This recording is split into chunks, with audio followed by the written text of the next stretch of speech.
Hi, my name is Nicole Santiago. I'm an advocate. I still call myself an IEP coach. I'm getting used to the advocate role. I'm new. It's only my fourth year. But my name is Nicole Santiago. I was an educator for a long time before I became an advocate. I have ADHD. All my family have different disabilities. So I've advocated for my own kids, and then I started doing it for other children. I'm also an ed therapist, so I still work with clients here and there, helping them, especially with executive functioning, kids with autism and ADHD. So those are kind of my areas, which means kids that I serve. So when Marty was talking about TOPA and behavior and HB6, you'll see the little handout we passed out. I just have some of the new information. Well, can you speak up a little bit? Yep. And Stephen did a great job going over HB6, but we're going to really get into behavior, I think, more specifically. And Lois has been an advocate for a long time, so I'm really glad that I have such an expert here with me to present. So Lois, go ahead and present, introduce yourself. I don't really like introductions. Hi, I'm Lois. I'm an educational advocate, about 25 years, because the first 20 were like the kids, and then other kids, and then more kids, right? And so it just sort of bundles up. But because I was a foster parent, I get to experience a lot of behaviors and then had a lot of behavioral training. As I have seizures, so excuse me, I have to get out of that. I just have to. But one of the things, having foster kids in behavior, I got a lot of extra behavioral training, and we see the kids when they're freaking out, right? When chaos reigns, and then what are you gonna do? So Lois, sorry, can you stand on this side, just so the mic picks you up better on this side? Okay. Thank you. Yeah, I am. And then which one is it? Because it's not doing it. Oh, So San Antonio and Fiesta, right? I got married April 25th on Fiesta down on the river. So when we were having it in San Antonio, so the emblems are just because I love Fiesta and it's a party and we're so glad everybody's here, right? And where's the margaritas? When I drove up, I was ready for margaritas. Okay.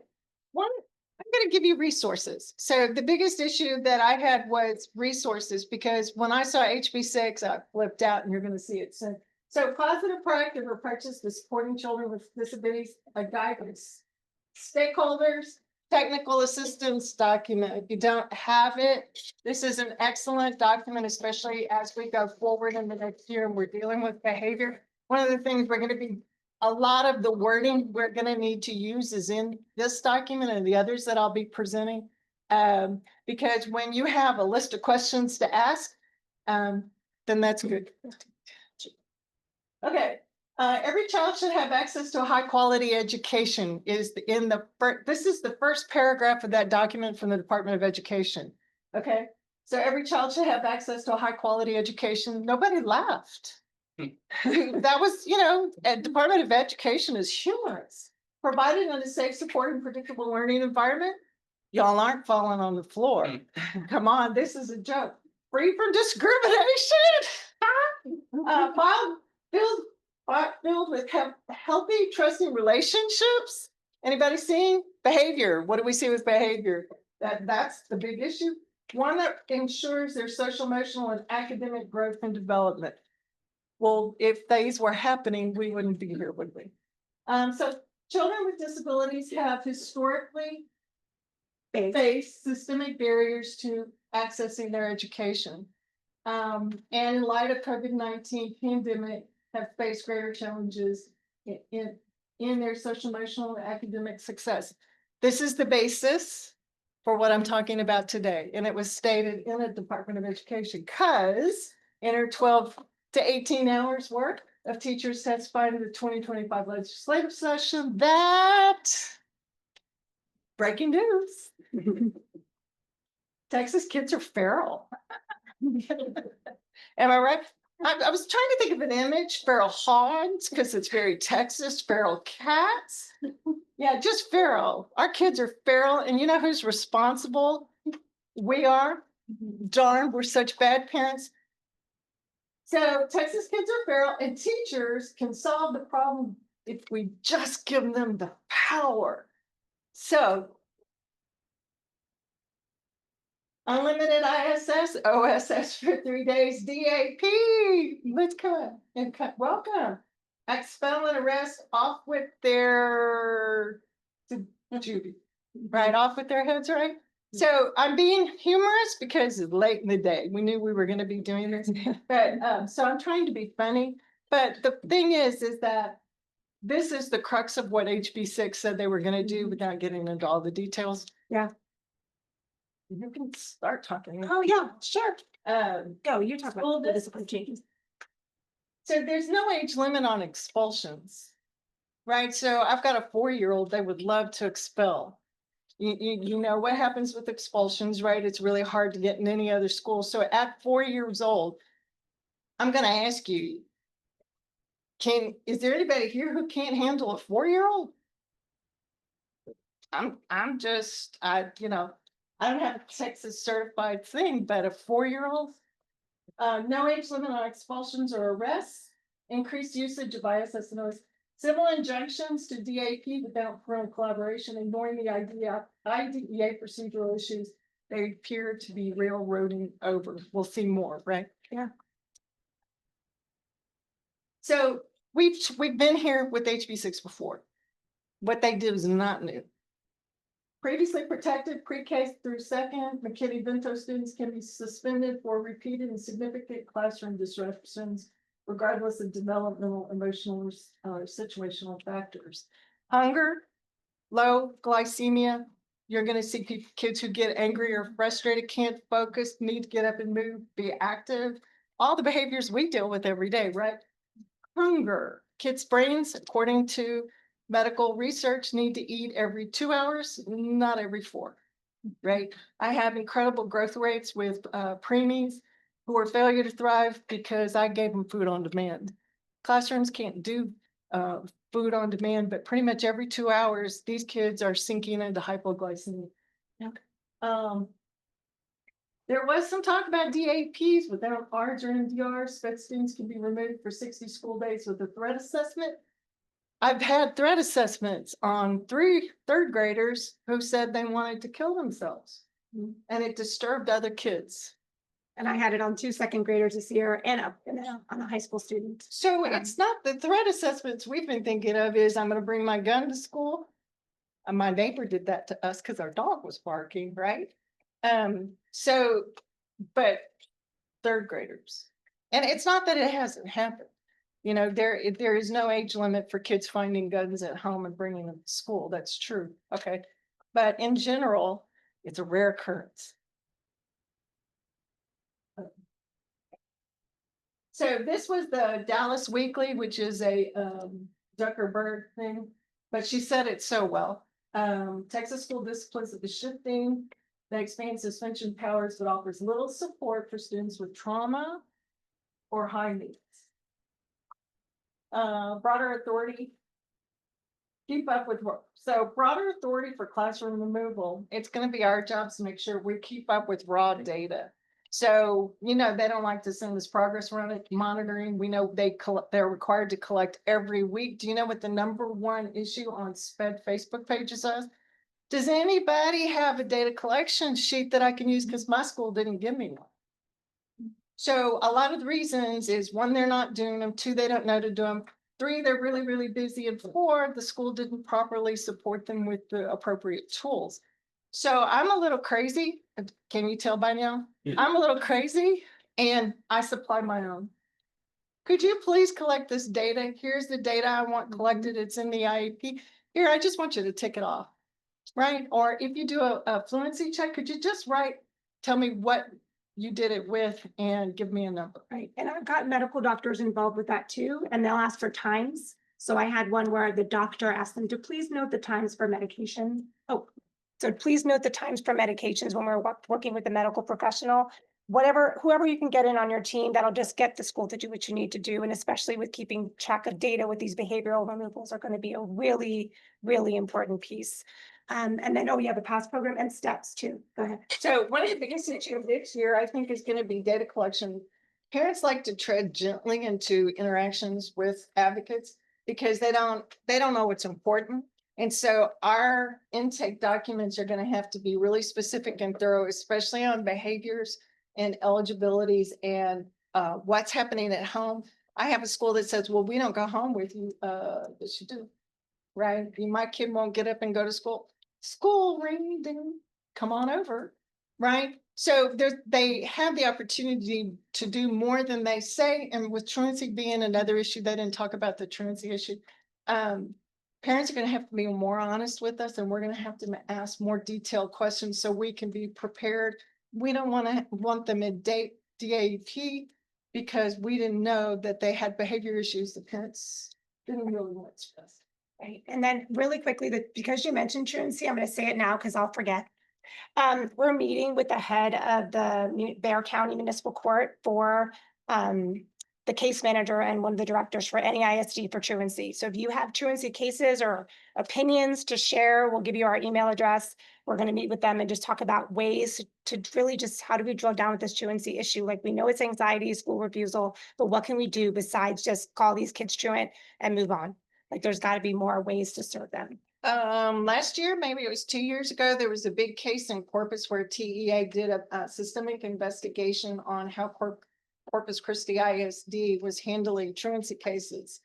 I got to be honest, it was my client. She's not a part of the case, but we've set up such a fit and had a cow about the way they managed truancy. In the United States, if a student has depression or anxiety, they are not to send them to court. And they did anyway. They didn't ask, why is this student truant? Her mother was dying. She had a younger sister. And when she got her younger sister on the bus, she was without transportation. So of course she's not going. They don't ask. You know, it's really, as I've processed through her truancy issues, they didn't ask. They just said, they made a plan, come to school.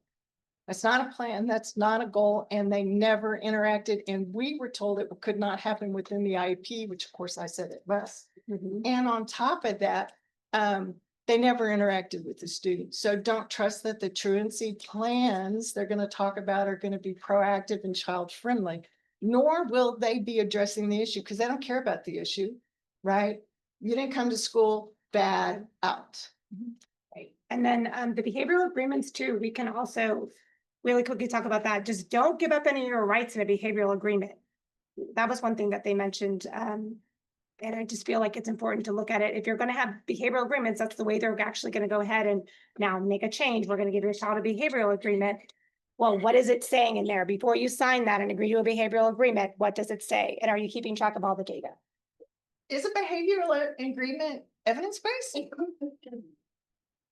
Okay, because the other thing that we have to weigh is, can you prove to me where this is an evidence-based practice? It's used a lot, but was it actually successful? Kids don't understand behavior plans. They don't understand behavior goals. They have no clue, and they'll say yes to whatever you say. Because I don't know if y'all know, but the University of Houston was one of the top schools for teaching how to influence people to say, I did it.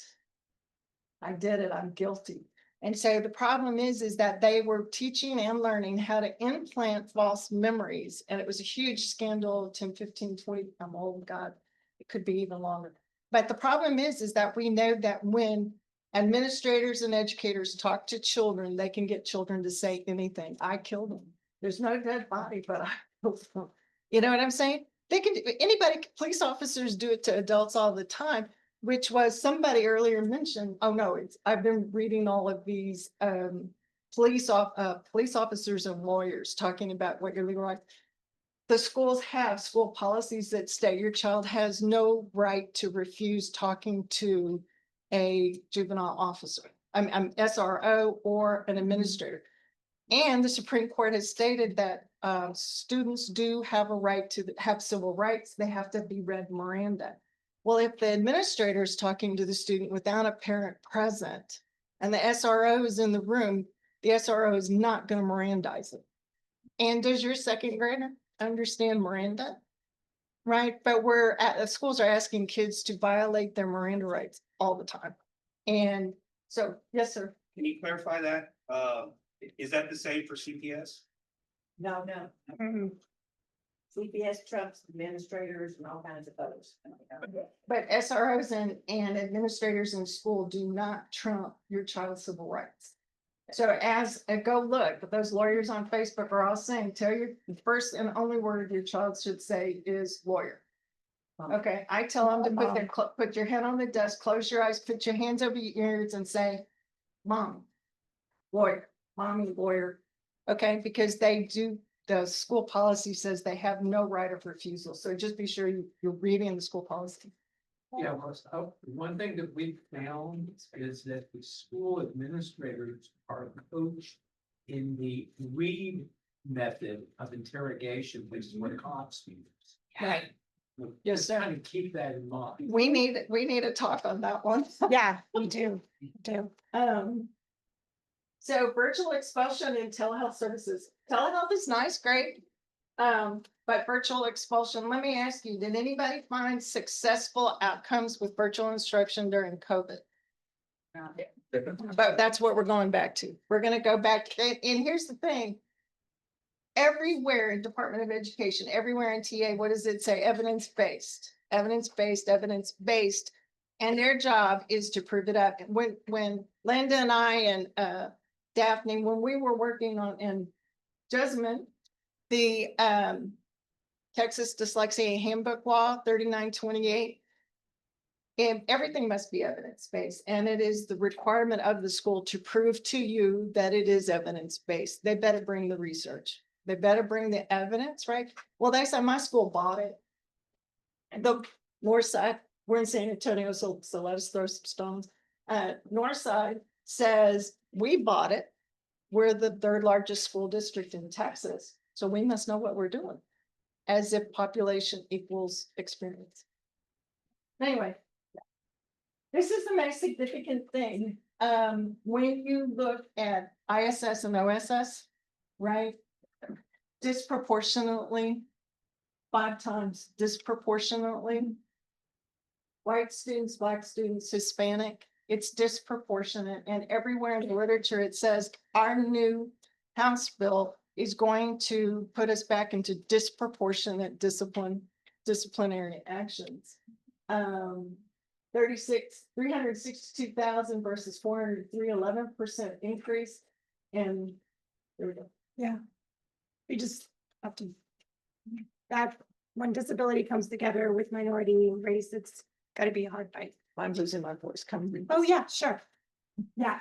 So these measures represent a stark shift towards exclusionary discipline without meaningful investment in student supports, and it opens the door to punitive decisions that will sidestep these longstanding safeguards that were designed to really protect the vulnerable learners. So the campus leaders often struggle to balance student rights with school safety, and so this absence of consistent behavioral support personnel is really kind of leading educators to play both a therapist and a disciplinarian. And it's really difficult, especially when you think about it. It's not even a disciplinarian, it's just punitive. Removal, it's just punitive. If it's a break and you're calming, that's one thing. But as one of my favorite clients always says, he calls the peace room the pissed off room. You know, he's like, oh, they're sending you back to the pissed off room, and that's supposed to be a sensory room. So it's the thing where you're not, when teachers have that ability to remove, okay, but you're not being a disciplinarian for not teaching skills and helping them work through whatever it is. You know, as soon as you're doing that, you're no longer a disciplinarian, you're now just punitive, you're just punishing the kid. I had a teacher take a student out of the classroom 8 times a day. It's a pre-K 4. So from 8 o'clock to 1:30, he was removed 8 times. Why? Because he has autism, right? But he's a 4-year-old. His parents are both Arabic, but 2 different cultures, 2 different languages. He was in a Spanish bilingual program, and now he's learning English. So I asked, they said, well, we're in a floor time, group time, and he can't sit still. And then when he gets up, he kicks a kid. And then what he does is he walks around the room and then he goes and plays with blocks, right? Well, all of our questions would be, how long were you in a group meeting? Well, 20 minutes. Okay, well, what is the age appropriate time for sitting still in group? 6 to 12. 8 to 12. I said, well, how long was he able to sit still? 6 minutes. I'm like, oh my God, look how good he was doing. 6 whole freaking minutes. Man, this is lovely. Well, but he got up and he walked around. He eloped. He walked around the classroom. Did he disturb anybody? No, he didn't disturb anybody, but he was eloping. Okay, then he went and played with blocks. I said, well, did he disturb kids playing blocks? No. but he was eloping. He wasn't sitting down where he was supposed to. And I asked, can he speak English?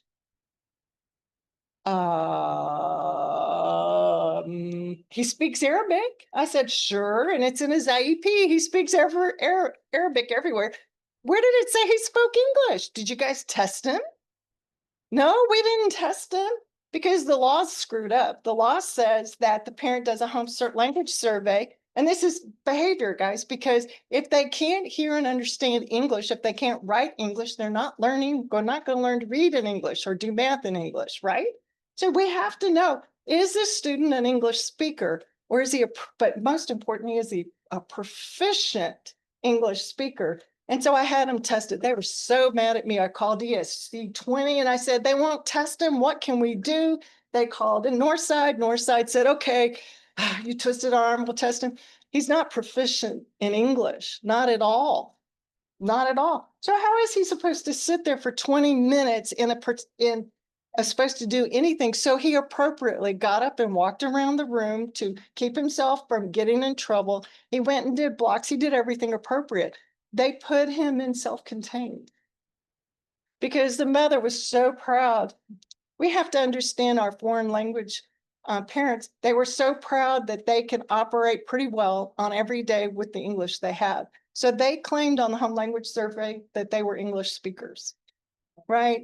I had to get a translator. I had to get interpreted because no, how many of you can say you truly, honestly can interact in English with special education? You know what I'm saying? Even for those of us who speak English, it's complicated language. We've got all kinds of medical. Anyway, but the point is that we have to be very careful as we approach. They put him in self-contained. He then came home with bruises all over his hands, all over his arms. He had bruises and scratches on his face. He's self-harming. Okay. Then the mother took his pants off, pencil marks all up and down his legs. The last day that he attended school, he had pencil marks and was crying all over the place. And they said self-abuse, but there was no camera because they delayed over 45 days getting the camera in the room, right? The scratch marks are this way. The scratch marks are this way, and two CPS investigations said no because they convinced him he was self-harming. The ethics code says what? They are responsible for his presence in school, self-abuse or not. We don't believe it is. We put him in a different school. There was no self-abuse, no bruising, no scratching, no moving around, nothing. Trauma behaviors. No thing. Yeah. No trauma behaviors and no special ed teacher. And he was fine. And guess what happened? Because he was no longer traumatized, he was speaking English again. So it became kids, when they're traumatized, typically revert back to their regular language. We advocates are just like the most awesome people in the world. You know what I mean? Because we have to know so freaking much. Am I right? Okay, so this is critical. We got all this discipline and behavior. Okay, but how are they supporting that? One school counselor for every Texas. This is Texas. For every 423 students, one social worker for 13,600, and one school psychologist. I don't think we need to read. And we're 65th. Yeah. 65. This is That's a good resource. So this is Texas Care for Children. When I mentioned this, Nicole was like raving about it. She knew all about it. However, we're concerned that expanded use of out-of-school suspension in these early grades, pre-K, they can now take your pre-K kids and put them in ISS and out-of-school suspensions. This is an opportunity to effectively improve behavior by addressing reasons why the student is acting out or providing classroom management strategies. So if they're not in school, they're not going to get improved. Yeah. Okay. So one of the biggest problems is federal and state require PBIS.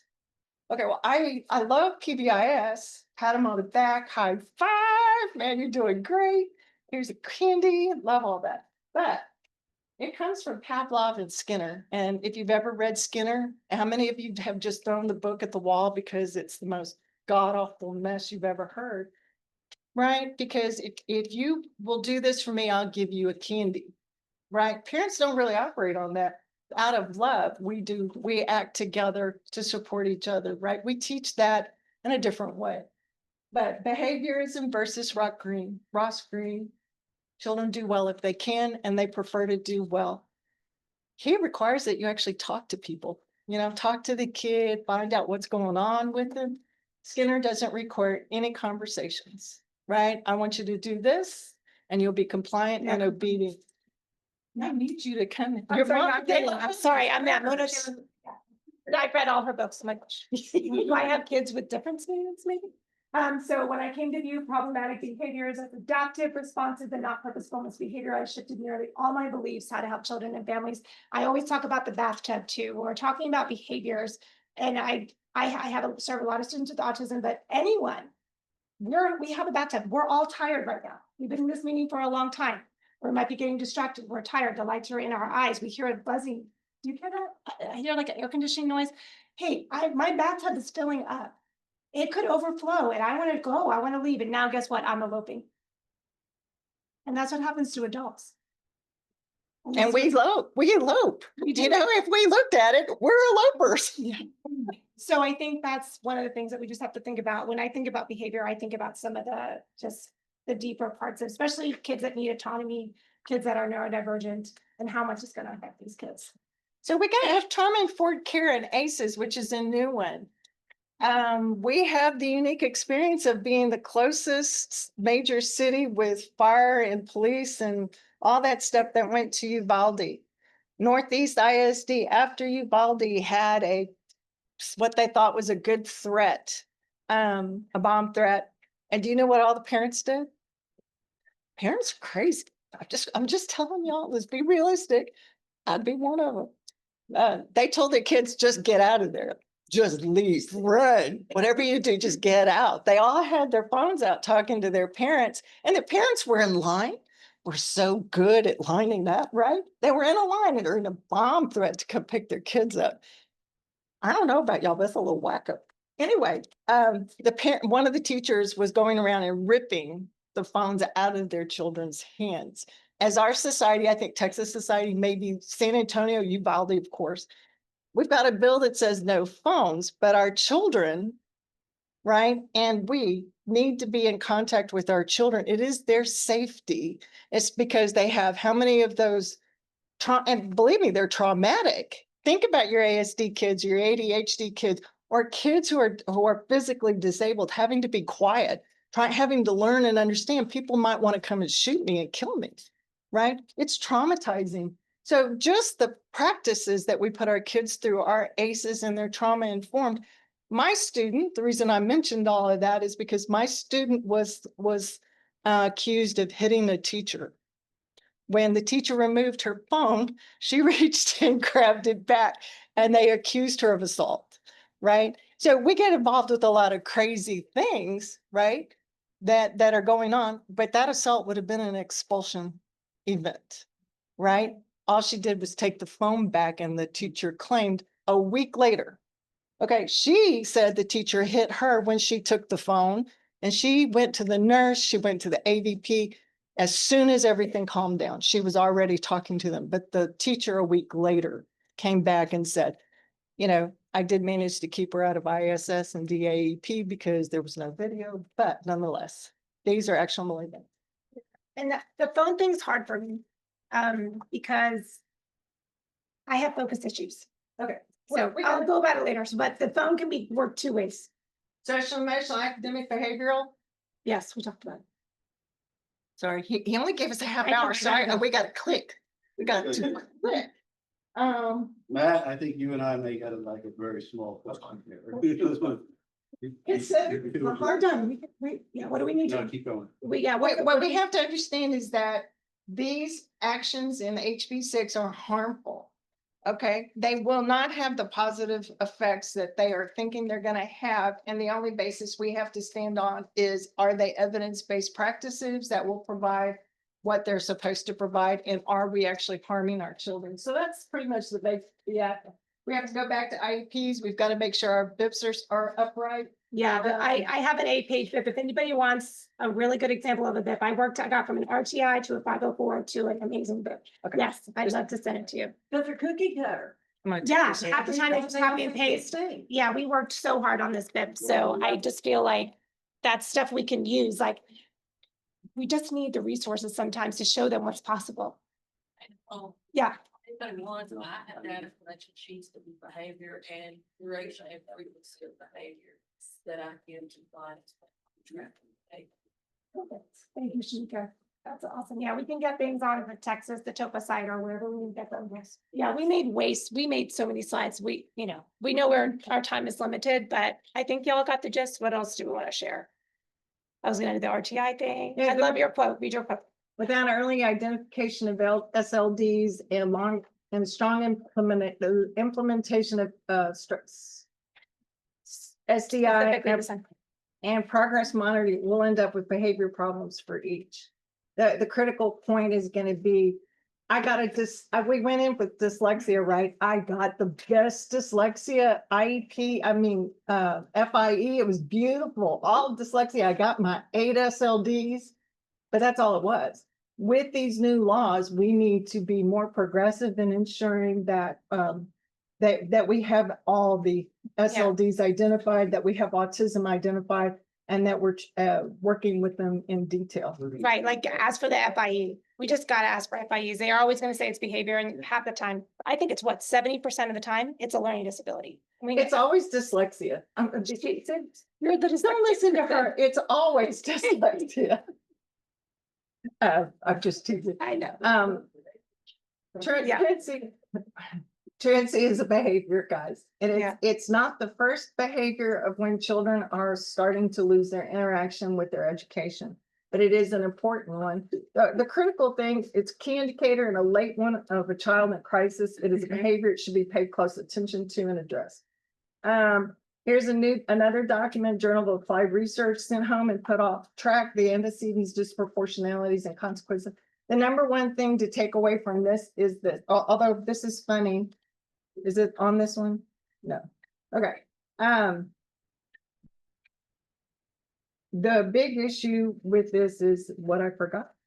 So we'll go on. Well, we said it. You just have to do the FIE. There's probably other things at play there. If they're having discipline issues, it's usually a missed disability. All of these behaviors are going to disproportionately affect students who are of color, of SPED, and it's pretty much an equal proportion between color and SPED. And we just have to be aware of that, likely 5 times and worse. Oh, this is the point I wanted to make. It only takes one suspension.